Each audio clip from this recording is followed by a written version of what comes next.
케이블 카우보이 존 말론 미디어 제국의 설계자. 여러분은 지금 텔레비전을 보고 계십니까?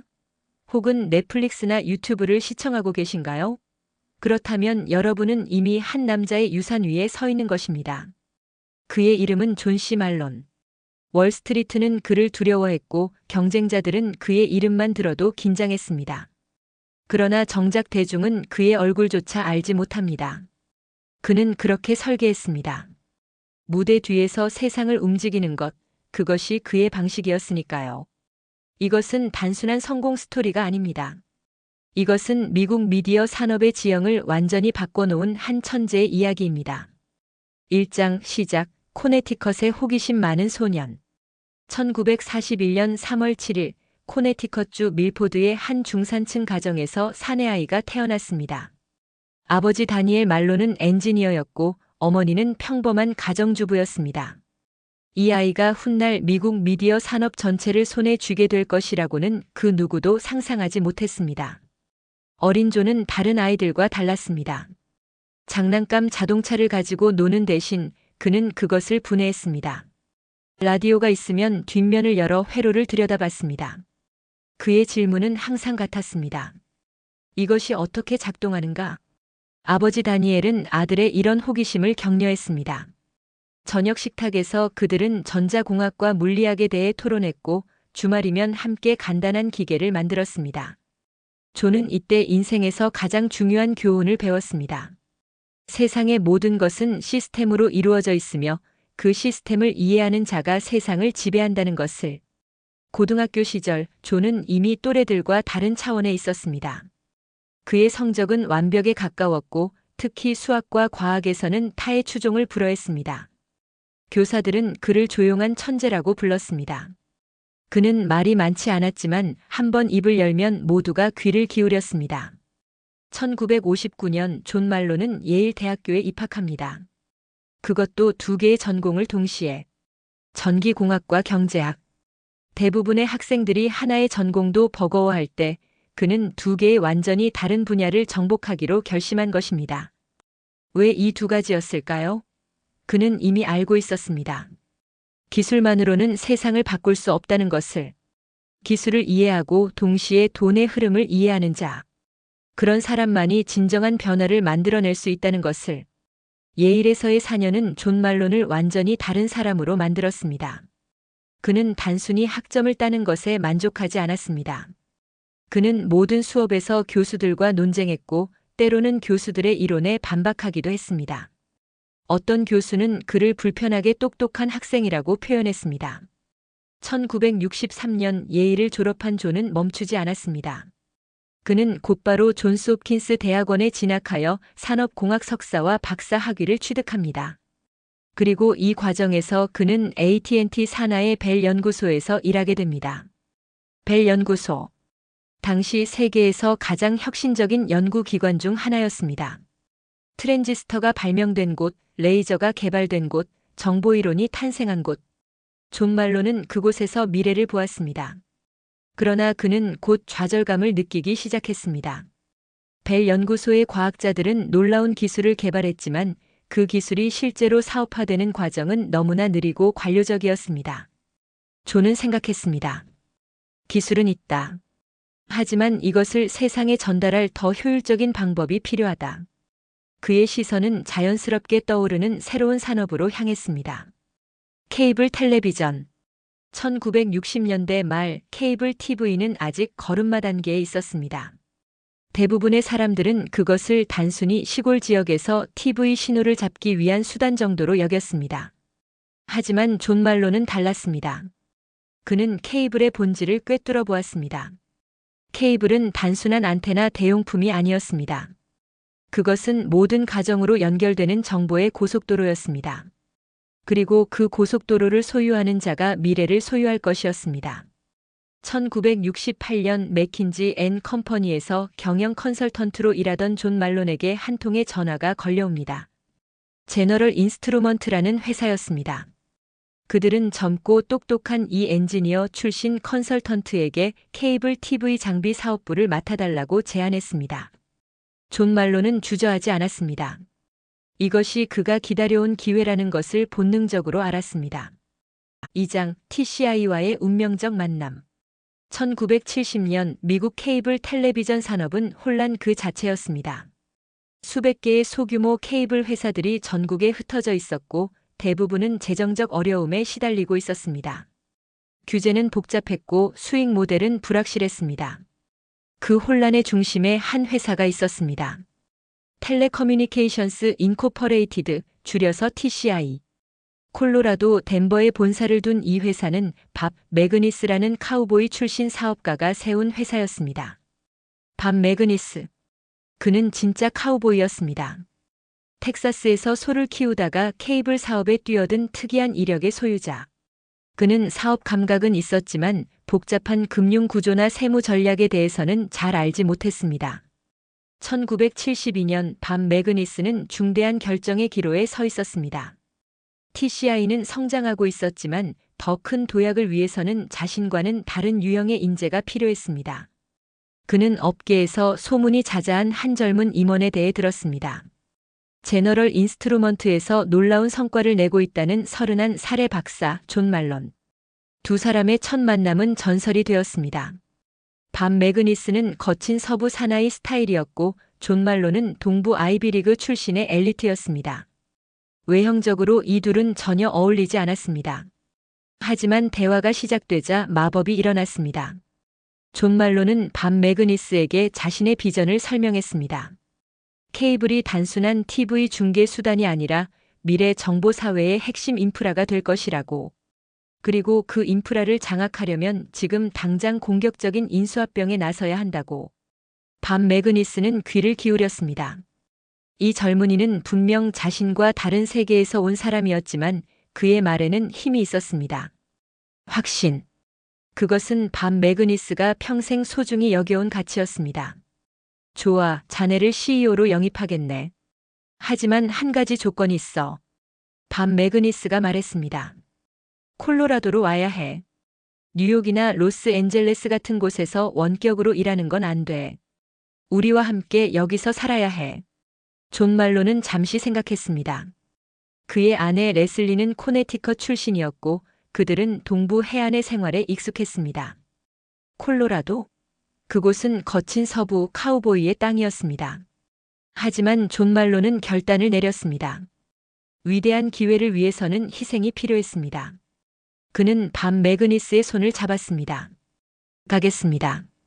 1973년 32살의 존 말론은 TCI의 CEO가 되었습니다. 그리고 미국 미디어 산업의 역사가 새로 쓰이기 시작했습니다.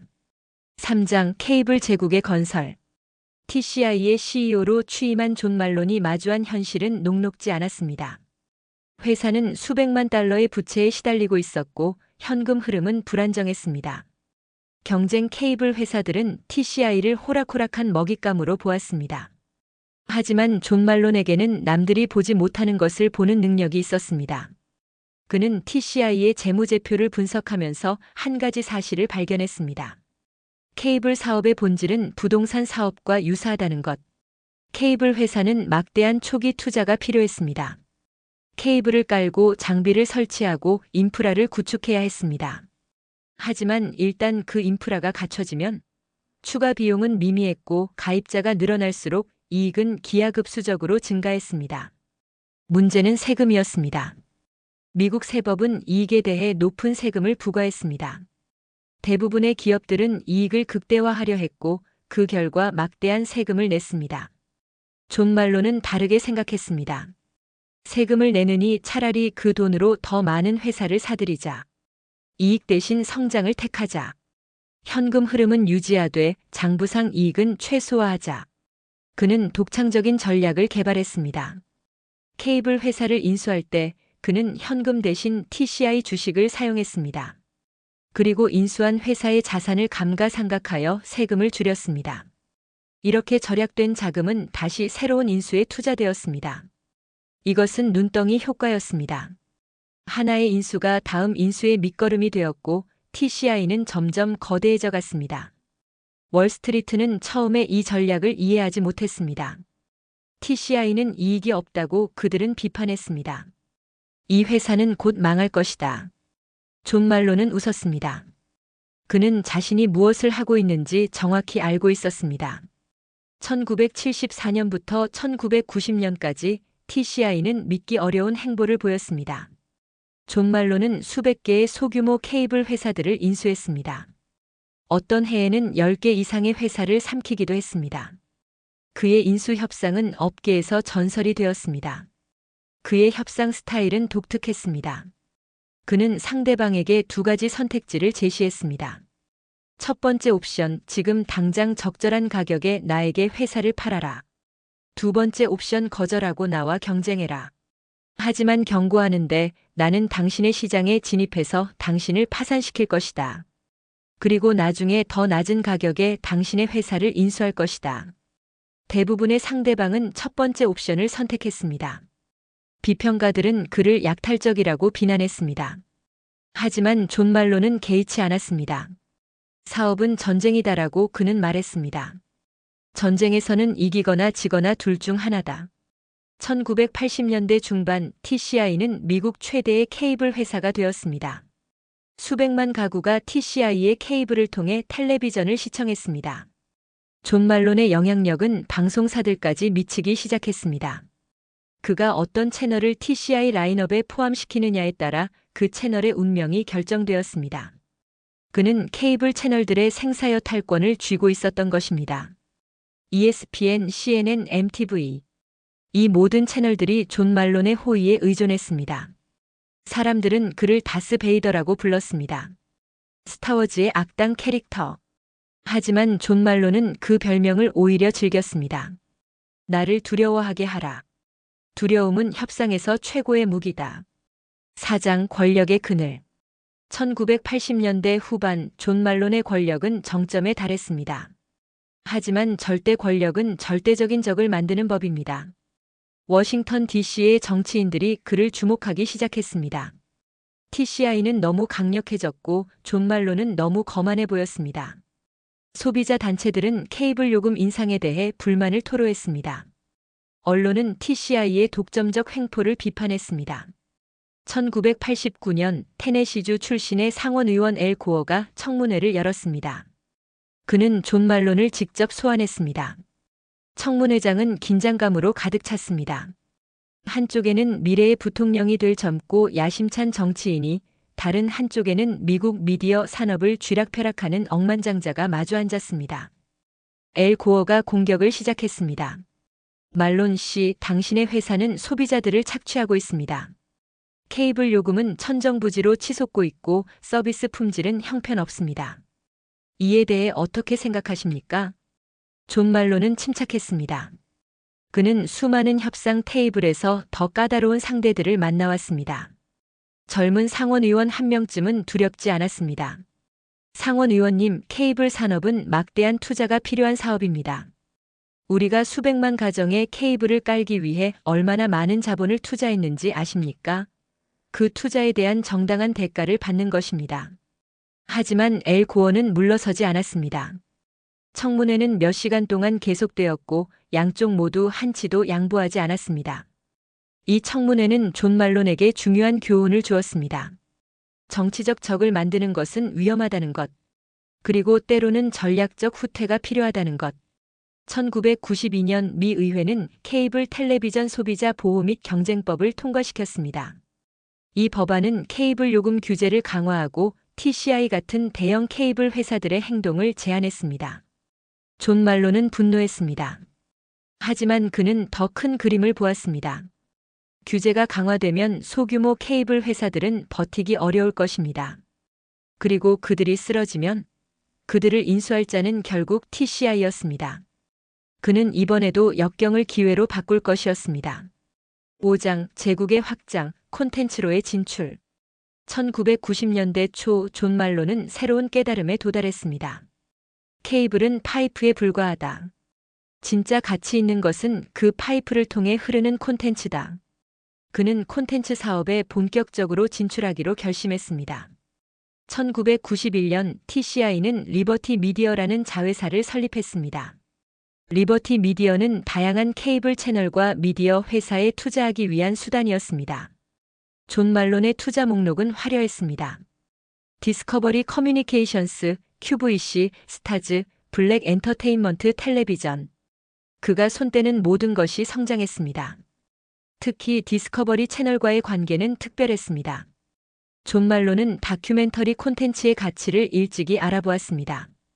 그는 디스커버리의 대주주가 되었고 회사를 세계적인 미디어 그룹으로 키워냈습니다. 애니멀 플래닛, TLC, ID. 이 모든 채널들이 존 말론의 비전 아래 탄생하거나 성장했습니다. 그의 투자 철학은 단순했습니다. 나는 경영에 간섭하지 않는다. 하지만 나는 최고의 경영자들을 알아보는 눈이 있다. 그들을 찾아서 투자하고 그들이 일하게 놔두는 것. 그것이 내 역할이다. 하지만 존 말론의 야망은 여기서 멈추지 않았습니다. 그는 더 큰 사냥감을 노리고 있었습니다. 1993년 충격적인 뉴스가 미국 미디어 산업을 뒤흔들었습니다. TCI가 벨 애틀랜틱과 합병한다는 발표. 이것은 330억 달러 규모의 거래로 당시 미국 역사상 최대 규모의 기업 합병이었습니다. 존 말론은 더 큰 그림을 그리고 있었습니다. 케이블과 전화의 결합. 하나의 선으로 텔레비전, 전화, 그리고 아직 걸음마 단계인 인터넷까지 제공하는 통합 서비스. 이것이 그의 비전이었습니다. 하지만 이 거래는 성사되지 않았습니다. FCC의 규제 변화와 케이블 요금 규제로 인해 TCI의 가치가 하락했고 벨 애틀랜틱은 거래에서 발을 뺐습니다. 존 말론에게 이것은 드문 패배였습니다. 하지만 그는 좌절하지 않았습니다. 그는 이미 다음 계획을 세우고 있었습니다. 6장 세기의 거래, AT&T에 팔다. 1998년 존 말론은 인생 최대의 결정을 내렸습니다. TCI를 AT&T에 매각하기로 한 것입니다. 표면적으로 이것은 놀라운 결정이었습니다. 25년간 공들여 쌓아올린 제국을 왜 팔아넘기는가? 존 말론은 아직 57살에 불과했습니다. 은퇴하기에는 너무 젊었습니다. 하지만 그의 머릿속에서는 복잡한 계산이 돌아가고 있었습니다. 첫째, 케이블 산업에 막대한 투자가 필요한 시점이었습니다. 디지털화와 초고속 인터넷 시대를 대비하려면 수십억 달러의 자본이 필요했습니다. TCI 단독으로 이 투자를 감당하기는 어려웠습니다. 둘째, AT&T는 현금이 풍부했습니다. 그리고 그들은 케이블 네트워크를 절실히 원했습니다. 전화 사업만으로는 미래가 불확실했기 때문입니다. 셋째, 그리고 가장 중요한 것. 존 말론은 이 거래에서 현금 대신 AT&T 주식을 받을 계획이었습니다. 이것은 세금을 피하는 방법이었습니다. 현금을 받으면 즉시 양도소득세를 내야 했지만 주식으로 받으면 그 주식을 팔 때까지 세금을 연기할 수 있었습니다. 1999년 3월 거래가 완료되었습니다. AT&T는 TCI를 약 480억 달러에 인수했습니다. 존 말론은 하룻밤 사이에 미국에서 가장 부유한 사람들 중 한 명이 되었습니다. 하지만 그에게 더 중요한 것은 다른 곳에 있었습니다. 거래의 일환으로 리버티 미디어는 TCI에서 분리되어 독립회사가 되었습니다. 그리고 존 말론은 리버티 미디어의 회장 자리를 유지했습니다. 그는 TCI라는 무거운 짐을 내려놓았지만 미디어 산업에 대한 영향력은 그대로 유지했습니다. 아니, 오히려 더 자유로워졌습니다. AT&T, TCI 거래 이후 존 말론은 새로운 장을 열 준비가 되어 있었습니다. 7장 리버티 미디어 재임하기 시작. 2000년대에 들어서면서 존 말론은 리버티 미디어를 통해 더욱 다양한 분야로 사업을 확장했습니다. 리버티 미디어는 단순한 지주회사가 아니었습니다. 그것은 존 말론의 두뇌 그 자체였습니다. 복잡하게 얽힌 자회사들, 다양한 종류의 주식 구조, 세금을 최소화하는 정교한 메커니즘. 월스트리트의 분석가들조차 리버티 미디어의 구조를 완전히 이해하는 사람은 드물었습니다. 존 말론은 이 복잡성을 의도적으로 만들었습니다. 복잡성은 그의 방패였습니다. 외부의 적대적 인수 시도를 막아주었고 세금 당국의 추적을 어렵게 만들었습니다. 그의 투자 범위는 끝이 없었습니다. 시리우스 XM 위성 라디오, 라이브 네이션 엔터테인먼트, 트립어드바이저. 미디어와 엔터테인먼트와 관련된 거의 모든 분야에 그의 손길이 닿았습니다. 하지만 그의 가장 야심찬 인수는 2017년에 이루어졌습니다. 포뮬러 1. 세계에서 가장 권위 있는 자동차 경주 대회. 연간 수억 명이 시청하는 글로벌 스포츠. 존 말론은 리버티 미디어를 통해 포뮬러 1을 80억 달러에 인수했습니다. 왜 포뮬러 1이었을까요? 존 말론은 스포츠 중계권의 가치를 일찍이 알아보았습니다. 스트리밍 시대이기에 더욱 라이브 스포츠는 귀중한 콘텐츠였습니다. 사람들은 녹화된 경기를 보지 않습니다. 실시간으로 보기를 원합니다. 이것은 광고주들에게 엄청난 가치가 있었습니다. 포뮬러 1 인수 이후 존 말론과 그의 팀은 경주를 미국 시장에 적극적으로 마케팅했습니다. 넷플릭스 다큐멘터리 드라이브 투 서바이브가 제작되었고, 이 다큐멘터리는 포뮬러 1을 미국 대중에게 알리는 데 결정적인 역할을 했습니다. 결과는 놀라웠습니다. 미국에서 포뮬러 1의 인기가 폭발적으로 증가했고, 새로운 미국 그랑프리들이 추가되었습니다. 라스베이거스, 마이애미. 존 말론의 투자는 다시 한번 빛을 발했습니다. 8장 조용한 카우보이의 다른 얼굴. 미디어 제국 뒤에는 또 다른 존 말론이 있었습니다. 그는 미국 최대의 개인 토지 소유자 중 한 명이 되었습니다. 220만 에이커 이상의 땅. 이것은 델라웨어주와 로드아일랜드주를 합친 것보다 넓은 면적입니다. 그의 토지는 미국 전역에 흩어져 있었습니다. 메인주의 숲, 뉴멕시코의 목장, 콜로라도의 산악지대. 그는 조용히 그러나 체계적으로 땅을 사들였습니다. 왜 땅이었을까요? 존 말론은 실용적인 이유를 들었습니다. 땅은 영원하다. 기술 회사는 망할 수 있지만 땅은 사라지지 않는다. 그리고 땅은 세금 측면에서도 유리하다. 하지만 더 깊은 이유가 있었습니다. 콜로라도로 이주한 이후 그는 서부의 드넓은 자연과 사랑에 빠졌습니다. 도시의 번잡함을 떠나 자연 속에서 시간을 보내는 것. 그것이 그에게 진정한 휴식이었습니다. 그는 자신의 목장에서 소를 키웠습니다. TCI 시절의 동료 밤 매그니스가 그랬던 것처럼 어쩌면 그것은 그 오랜 파트너에 대한 경의의 표시였는지도 모릅니다. 존 말론에게는 또 다른 얼굴도 있었습니다. 자선가로서의 얼굴. 그와 그의 아내 레슬리는 수억 달러를 다양한 자선 사업에 기부했습니다. 예일 대학교, 존스 홉킨스 대학교, 그리고 그가 사랑하는 콜로라도의 다양한 환경 보호 단체들. 하지만 그는 자신의 자선 활동을 거의 홍보하지 않았습니다. 자선은 보여주기 위한 것이 아니다라고 그는 말했습니다. 조용히 하는 것이 맞다. 이것이 존 말론의 방식이었습니다. 무대 뒤에서 일하고 결과로 말하기. 9장 레거시, 미디어 산업을 재정의하다. 2020년대에 들어서면서 존 말론은 80대를 바라보는 나이가 되었습니다. 하지만 그는 여전히 리버티 미디어의 회장직을 유지하고 있었고, 미디어 산업에서 그의 목소리는 여전히 큰 무게를 가졌습니다. 그의 유산은 무엇일까요? 먼저 그는 케이블 텔레비전 산업을 만든 사람입니다. 오늘날 우리가 당연하게 여기는 수백 개의 채널, 다양한 콘텐츠 선택권. 이 모든 것은 존 말론과 그의 동료들이 1970년대부터 쌓아올린 인프라 위에 있습니다. 둘째, 그는 미디어 인수합병의 교과서를 썼습니다.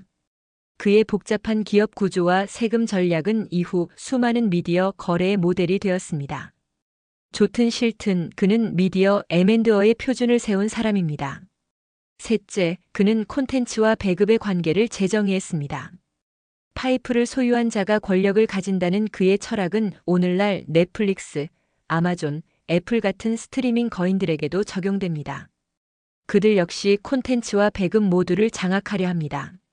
존 말론이 수십 년 전에 보여준 길을 따라서. 하지만 그의 유산에는 어두운 면도 있습니다. 비평가들은 그가 케이블 요금 인상과 서비스 저하에 책임이 있다고 비난합니다. TCI 시절 그의 회사는 고객 서비스로 유명하지 않았습니다. 이익을 극대화하기 위해 품질을 희생했다는 비판은 끊이지 않았습니다. 또한 그의 복잡한 세금 전략은 논란의 대상이 되었습니다. 법적으로는 완전히 합법적이었지만 많은 사람들은 억만장자가 일반 시민보다 낮은 세율로 세금을 내는 것이 공정하지 않다고 느꼈습니다. 존 말론 본인은 이런 비판에 대해 담담했습니다. 나는 규칙 안에서 플레이했다. 규칙이 마음에 들지 않으면 규칙을 바꿔라. 하지만 규칙을 따르는 사람을 비난하지는 마라. 10장 마지막 질문, 천재인가 악당인가? 여러분은 이제 존 말론의 이야기를 들었습니다. 그렇다면 질문을 던져봅시다. 그는 천재일까요? 악당일까요? 대답은 간단하지 않습니다. 아마도 그는 둘 다일 것입니다. 그는 분명 천재였습니다. 예일과 존스 홉킨스에서 갈고 닦은 그의 지적 능력은 동시대 누구도 따라올 수 없는 것이었습니다. 그는 복잡한 거래를 머릿속에서 계산했고 수십 년 후의 미래를 내다보았습니다. 케이블이 미래라고 확신했을 때 대부분의 사람들은 그것을 비웃었습니다. 하지만 그가 옳았습니다. 동시에 그는 무자비했습니다. 그의 협상 상대들 중 많은 이들이 그를 두려워했습니다. 그는 감정에 휘둘리지 않았고 오직 거래의 논리만을 따랐습니다. 누군가는 그것을 사이코패스적이라고 표현하기도 했습니다. 하지만 그 자신은 그것을 단순히 전문가적이라고 말했을 것입니다. 어쩌면 그의 진정한 모습은 그 사이 어딘가에 있을 것입니다. 그는 자본주의가 만들어낸 특별한 유형의 인간입니다. 규칙을 완벽하게 이해하고 그 규칙 안에서 최대한의 이익을 추출하는 사람. 도덕적으로 완벽하지는 않지만 법적으로는 흠잡을 데 없는 사람. 그리고 그런 사람들이 현대 세계를 움직입니다. 여러분이 지금 보고 있는 스트리밍 서비스, 여러분이 구독하고 있는 케이블, 여러분이 시청하는 스포츠 경기. 이 모든 것의 뒤에는 존 말론 같은 사람들이 있습니다. 그들은 카메라 앞에 나서지 않습니다. 그들은 인터뷰를 거의 하지 않습니다. 하지만 그들이 내리는 결정이 수억 명의 삶에 영향을 미칩니다. 존 말론은 이렇게 말한 적이 있습니다. 나는 내 이름이 신문 일면에 나오는 것을 원하지 않는다. 나는 조용히 일하고 조용히 성과를 내고 조용히 세상을 떠나고 싶다. 그리고 그는 대부분 그 원칙을 지켰습니다. 그는 워렌 버핏이나 일론 머스크처럼 대중적으로 유명하지 않습니다. 하지만 업계에서 그의 이름은 전설입니다. 케이블 카우보이. 그는 여전히 콜로라도의 드넓은 목장 어딘가에서 자신이 쌓아올린 제국을 바라보고 있을 것입니다. 더 이상 매일 사무실로 출근하지는 않지만 그의 영향력은 여전히 미디어 산업 전체에 드리워져 있습니다. 그리고 언젠가 미래의 역사가들은 이렇게 기록할 것입니다. 21세기 미디어 산업은 존 말론의 비전 위에 세워졌다. 그는 천재였고 기회주의자였으며 무엇보다 생존자였다. 그는 변화하는 세상에서 언제나 한 발 앞서 있었다. 그리고 그것이 그의 가장 큰 재능이었다. 에필로그. 여러분은 방금 한 남자의 이야기를 들었습니다. 시골 중산층 가정에서 태어나 미국 미디어 산업의 황제가 된 남자. 케이블 카우보이. 다스 베이더. 조용한 억만장자. 존 씨 말론. 그의 이야기는 성공에 대한 이야기입니다. 하지만 동시에 그것은 권력에 대한 이야기이기도 합니다. 권력이 어떻게 축적되는지, 권력이 어떻게 유지되는지, 그리고 권력이 세상에 어떤 영향을 미치는지. 여러분이 다음에 텔레비전을 켤 때 혹은 스트리밍 서비스를 이용할 때 잠시 생각해 보시기 바랍니다. 이 모든 것의 뒤에 어떤 사람들이 있는지, 그리고 그들의 결정이 여러분의 삶에 어떤 영향을 미치는지. 존 말론의 이야기는 아직 끝나지 않았습니다. 그의 제국은 여전히 확장되고 있고 그의 영향력은 여전히 살아있습니다. 다만 그는 여전히 무대 뒤에 있을 뿐입니다. 조용히, 그러나 강력하게.